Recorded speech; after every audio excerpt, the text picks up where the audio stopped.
नमस्कार भक्तों,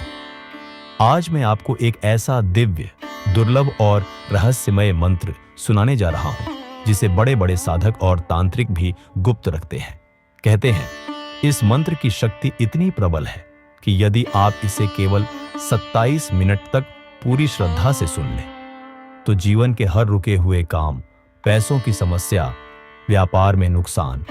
सब कुछ एक एक करके स्वयं श्री हरि विष्णु और मां लक्ष्मी की कृपा से समाप्त हो जाता है। लेकिन ध्यान रखिए, इस मंत्र को अधूरा सुनना वर्जित है। यदि आपने इस मंत्र को अधूरी श्रद्धा से सुना, तो इसका असर उल्टा भी हो सकता है।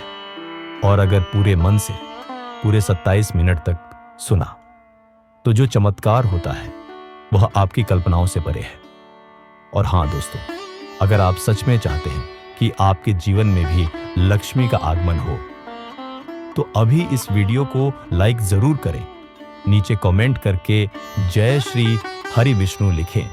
और ऐसे दिव्य ज्ञान के लिए हमारे चैनल सनातन ज्ञान को सब्सक्राइब करना बिल्कुल न भूलें। भक्तों, काशी के एक युवक ने जब इसे पहली बार पूरी श्रद्धा से सुना, तो अगले ही दिन उसे 18 महीने से रुकी हुई सैलरी का पेमेंट मिल गया। और एक व्यापारी ने तो मजाक में सुन लिया था, और अब उसकी दुकान दिन रात चल रही है। तो भक्तों, आंखें बंद कीजिए, मन को शांत कीजिए और सच्चे भाव से श्री हरि विष्णु और मां लक्ष्मी का स्मरण करते हुए इस दुर्लभ मंत्र को सुनिए पूरे 27 मिनट तक। भक्तों, इस मंत्र के साथ यदि आप एक छोटा सा उपाय भी करें, तो श्री हरि विष्णु और महालक्ष्मी की कृपा एक साथ बरसने लगती है। उपाय यह है कि हर गुरुवार या शुक्रवार प्रातः स्नान करके घर के मंदिर में पीले फूल, तुलसी के पत्ते और एक मिठाई, लड्डू या पेड़ा चढ़ाएं। फिर दोनों हाथ जोड़कर 3 बार यह कहें कि हे श्री हरि विष्णु, हे महालक्ष्मी माता, मेरे जीवन से दरिद्रता दूर करें, कृपा करें और मेरे इस गरीब की पुकार सुनिए, मेरी सच्चे मन की प्रार्थना स्वीकार करें। फिर इसी स्थिति में आंखें बंद करके इस मंत्र को पूरे 27 मिनट तक सुने। विश्वास मानिए, इस उपाय और मंत्र के संयुक्त प्रभाव से आपकी किस्मत करवट लेगी और आपके जीवन में धन, समृद्धि और शुभ समाचारों की वर्षा होगी। जय श्री हरि विष्णु, जय महालक्ष्मी। अगर आपने अभी तक लाइक नहीं किया तो अभी करें, नीचे कमेंट करें AUM नारायणाय नमः और सब्सक्राइब करें, ताकि यह दिव्य ऊर्जा हर दिन आपके जीवन में प्रवेश करती रहे। शान्ताकारं भुजगशयनं पद्मनाभं सुरेशं विश्वधारं गगनसदृशं मेघवर्णं शुभांगं लक्ष्मीकान्तं कमलनयनं योगिविधर्यानग्मयं वन्दे विष्णु भवभयहरं सर्वलोकैकनाथम्। शान्ताकारं भुजगशयनं पद्मनाभं सुरेशं विश्वधारं गगनसदृशं मेघवर्णं शुभांगं लक्ष्मीकान्तं कमलनयनं योगिविधर्यानग्मयं वन्दे विष्णु भवभयहरं सर्वलोकैकनाथम्। शान्ताकारं भुजगशयनं पद्मनाभं सुरेशं विश्वधारं गगनसदृशं मेघवर्णं शुभांगं लक्ष्मीकान्तं कमलनयनं योगिविधर्यानग्मयं वन्दे विष्णु भवभयहरं सर्वलोकैकनाथम्। शान्ताकारं भुजगशयनं पद्मनाभं सुरेशं विश्वधारं गगनसदृशं मेघवर्णं शुभांगं लक्ष्मीकान्तं कमलनयनं योगिविधर्यानग्मयं वन्दे विष्णु भवभयहरं सर्वलोकैकनाथम्। शान्ताकारं भुजगशयनं पद्मनाभं सुरेशं विश्वधारं गगनसदृशं मेघवर्णं शुभाङ्गं लक्ष्मीकान्तं कमलनयनं योगिविधर्यानग्मयं वन्दे विष्णुभवभयहरं सर्वलोकैकनाथम् शान्ताकारं भुजगशयनं पद्मनाभं सुरेशं विश्वधारं गगनसदृशं मेघवर्णं शुभाङ्गं लक्ष्मीकान्तं कमलनयनं योगिविधर्यानग्मयं वन्दे विष्णुभवभयहरं सर्वलोकैकनाथम् शान्ताकारं भुजगशयनं पद्मनाभं सुरेशं विश्वधारं गगनसदृशं मेघवर्णं शुभाङ्गं लक्ष्मीकान्तं कमलनयनं योगिविधर्यानग्मयं वन्दे विष्णुभवभयहरं सर्वलोकैकनाथम् शान्ताकारं भुजगशयनं पद्मनाभं सुरेशं विश्वधारं गगनसदृशं मेघवर्णं शुभाङ्गं लक्ष्मीकान्तं कमलनयनं योगिविधर्यानग्मयं वन्दे विष्णुभवभयहरं सर्वलोकैकनाथम् शान्ताकारं भुजगशयनं पद्मनाभं सुरेशं विश्वधारं गगनसदृशं मेघवर्णं शुभाङ्गं लक्ष्मीकान्तं कमलनयनं योगिविधर्यानग्मयं वन्दे विष्णुभवभयहरं सर्वलोकैकनाथम् शान्ताकारं भुजगशयनं पद्मनाभं सुरेशं विश्वधारं गगनसदृशं मेघवर्णं शुभाङ्गं लक्ष्मीकान्तं कमलनयनं योगिविधर्यानग्मयं वन्दे विष्णुभवभयहरं सर्वलोकैकनाथम्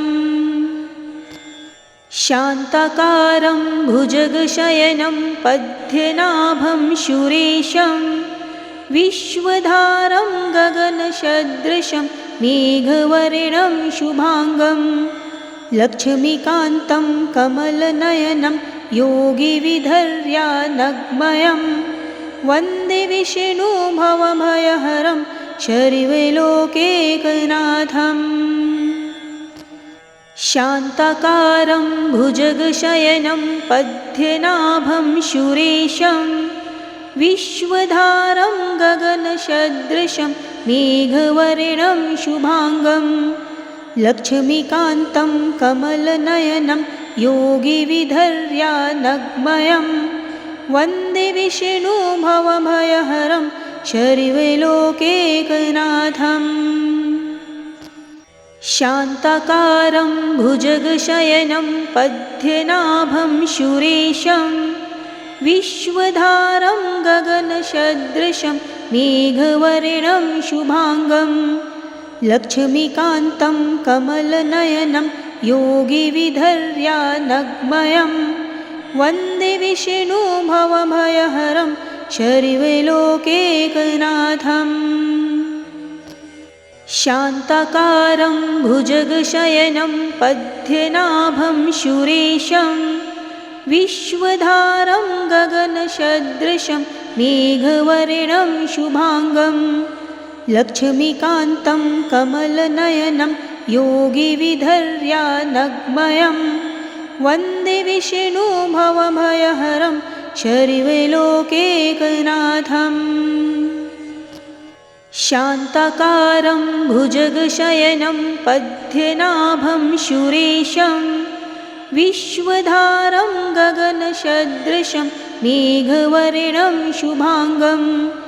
लक्ष्मीकान्तं कमलनयनं योगिविधर्यानग्मयं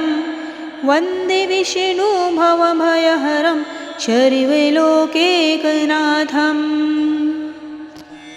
शान्ताकारं भुजगशयनं पद्मनाभं सुरेशं विश्वधारं गगनसदृशं मेघवर्णं शुभांगं लक्ष्मीकान्तं कमलनयनं योगिविधर्यानग्मयं वन्दे विष्णुभवभयहरं शर्वलोकैकनाथम् शान्ताकारं भुजगशयनं पद्मनाभं सुरेशं विश्वधारं गगनसदृशं मेघवर्णं शुभांगं लक्ष्मीकान्तं कमलनयनं योगिविधर्यानग्मयं वन्दे विष्णुभवभयहरं शर्वलोकैकनाथम् शान्ताकारं भुजगशयनं पद्मनाभं सुरेशं विश्वधारं गगनसदृशं मेघवर्णं शुभांगं लक्ष्मीकान्तं कमलनयनं योगिविधर्यानग्मयं वन्दे विष्णुभवभयहरं शर्वलोकैकनाथम् शान्ताकारं भुजगशयनं पद्मनाभं सुरेशं विश्वधारं गगनसदृशं मेघवर्णं शुभांगं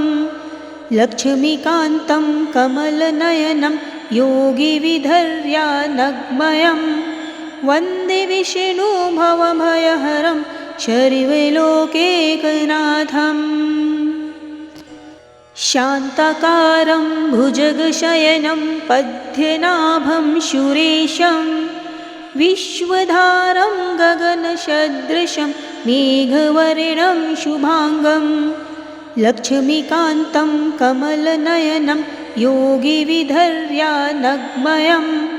वन्दे विष्णुभवभयहरं शर्वलोकैकनाथम् शान्ताकारं भुजगशयनं पद्मनाभं सुरेशं विश्वधारं गगनसदृशं मेघवर्णं शुभांगं लक्ष्मीकान्तं कमलनयनं योगिविधर्यानग्मयं वन्दे विष्णुभवभयहरं शर्वलोकैकनाथम् शान्ताकारं भुजगशयनं पद्मनाभं सुरेशं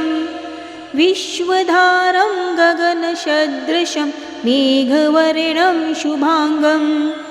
लक्ष्मीकान्तं कमलनयनं योगिविधर्यानग्मयं वन्दे विष्णुभवभयहरं शर्वलोकैकनाथम् शान्ताकारं भुजगशयनं पद्मनाभं सुरेशं विश्वधारं गगनसदृशं मेघवर्णं शुभांगं लक्ष्मीकान्तं कमलनयनं योगिविधर्यानग्मयं वन्दे विष्णुभवभयहरं शर्वलोकैकनाथम् शान्ताकारं भुजगशयनं पद्मनाभं सुरेशं विश्वधारं गगनसदृशं मेघवर्णं शुभांगं लक्ष्मीकान्तं कमलनयनं योगिविधर्यानग्मयं वन्दे विष्णुभवभयहरं शर्वलोकैकनाथम् शान्ताकारं भुजगशयनं पद्मनाभं सुरेशं विश्वधारं गगनसदृशं मेघवर्णं शुभांगं लक्ष्मीकान्तं कमलनयनं योगिविधर्यानग्मयं वन्दे विष्णुभवभयहरं शर्वलोकैकनाथम् शान्ताकारं भुजगशयनं पद्मनाभं सुरेशं विश्वधारं गगनसदृशं मेघवर्णं शुभाङ्गं लक्ष्मीकान्तं कमलनयनं योगिविधर्यानग्मयं वन्दे विष्णु भवभयहरं शर्वलोकैकनाथम् शान्ताकारं भुजगशयनं पद्मनाभं सुरेशं विश्वधारं गगनसदृशं मेघवर्णं शुभाङ्गं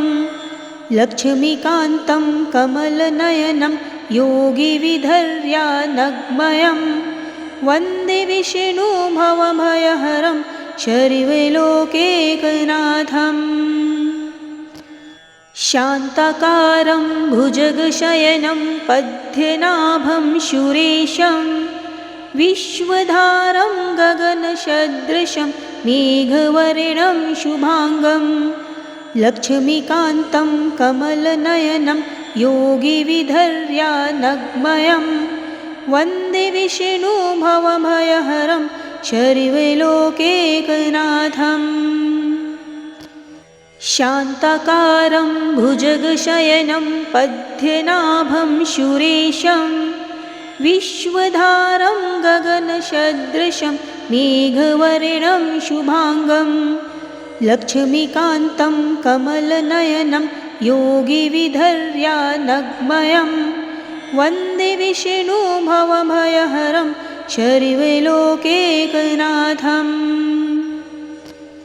शान्ताकारं भुजगशयनं पद्मनाभं सुरेशं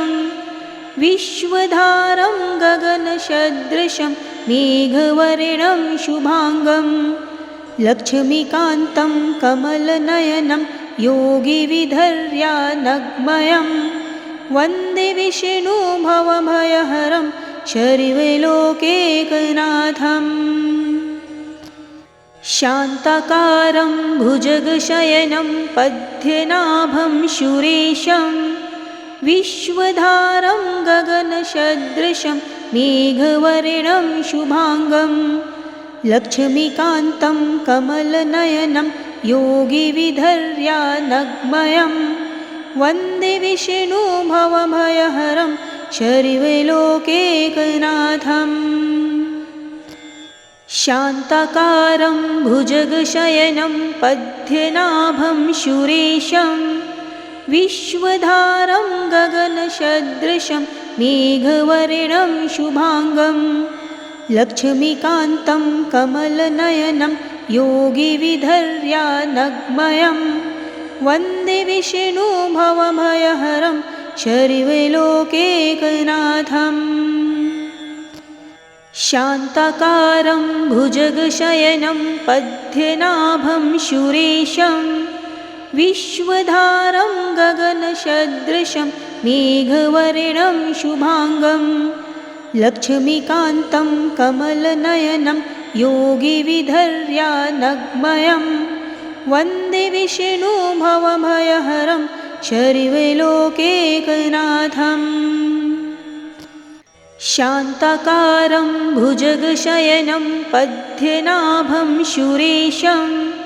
विश्वधारं गगनसदृशं मेघवर्णं शुभाङ्गं लक्ष्मीकान्तं कमलनयनं योगिविधर्यानग्मयं वन्दे विष्णु भवभयहरं शर्वलोकैकनाथम् शान्ताकारं भुजगशयनं पद्मनाभं सुरेशं विश्वधारं गगनसदृशं मेघवर्णं शुभाङ्गं लक्ष्मीकान्तं कमलनयनं योगिविधर्यानग्मयं वन्दे विष्णु भवभयहरं शर्वलोकैकनाथम् शान्ताकारं भुजगशयनं पद्मनाभं सुरेशं विश्वधारं गगनसदृशं मेघवर्णं शुभाङ्गं लक्ष्मीकान्तं कमलनयनं योगिविधर्यानग्मयं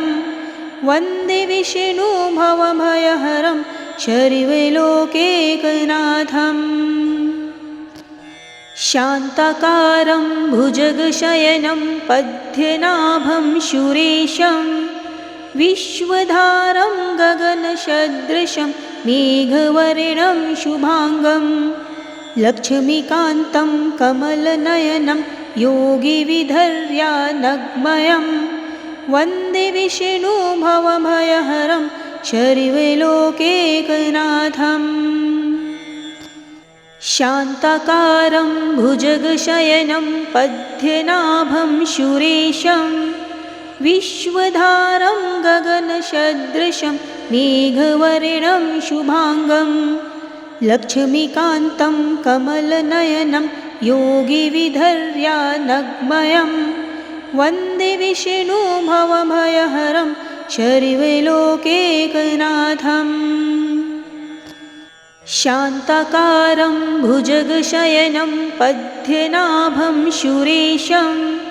विश्वधारं गगनसदृशं मेघवर्णं शुभांगं लक्ष्मीकान्तं कमलनयनं योगिविधर्यानग्मयं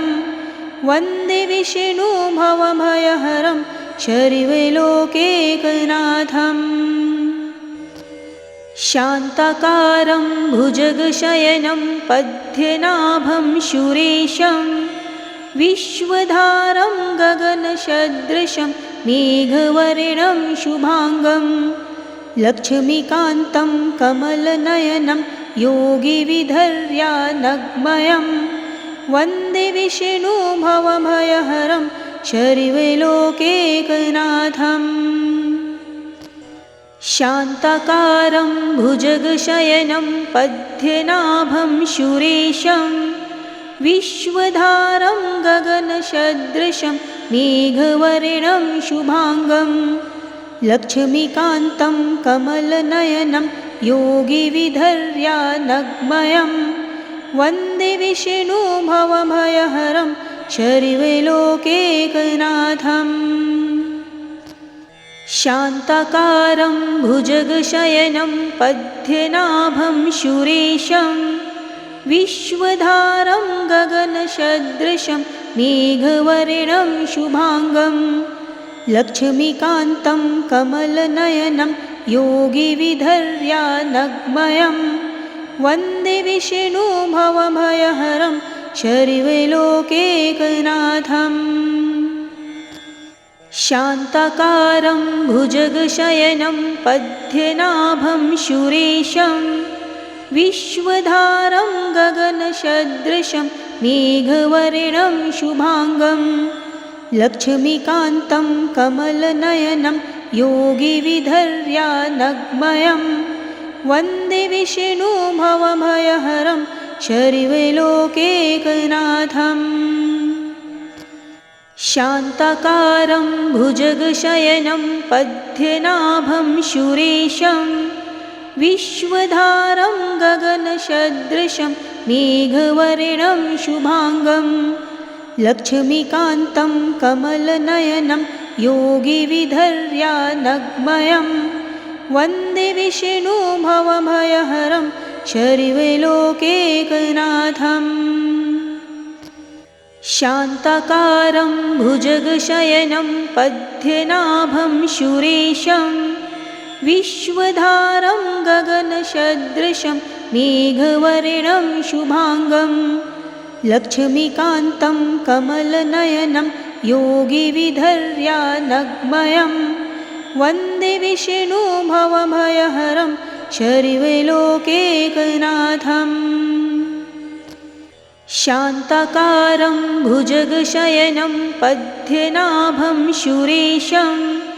विश्वधारं गगनसदृशं मेघवर्णं शुभांगं लक्ष्मीकान्तं कमलनयनं योगिविधर्यानग्मयं वन्दे विष्णु भवभयहरं सर्वलोकैकनाथम्। शान्ताकारं भुजगशयनं पद्मनाभं सुरेशं विश्वधारं गगनसदृशं मेघवर्णं शुभांगं लक्ष्मीकान्तं कमलनयनं योगिविधर्यानग्मयं वन्दे विष्णु भवभयहरं शर्वलोकैकनाथम्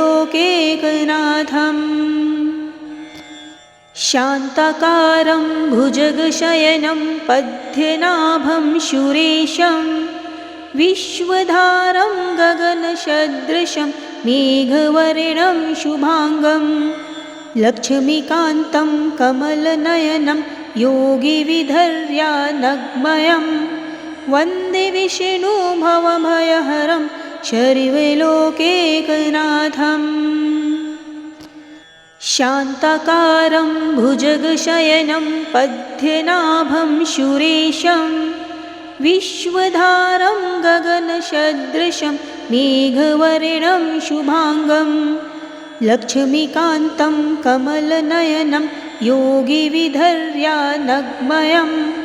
वन्दे विष्णु भवभयहरं शर्वलोकैकनाथम् शान्ताकारं भुजगशयनं पद्मनाभं सुरेशं विश्वधारं गगनसदृशं मेघवर्णं शुभाङ्गं लक्ष्मीकान्तं कमलनयनं योगिविधर्यानग्मयं वन्दे विष्णु भवभयहरं शर्वलोकैकनाथम्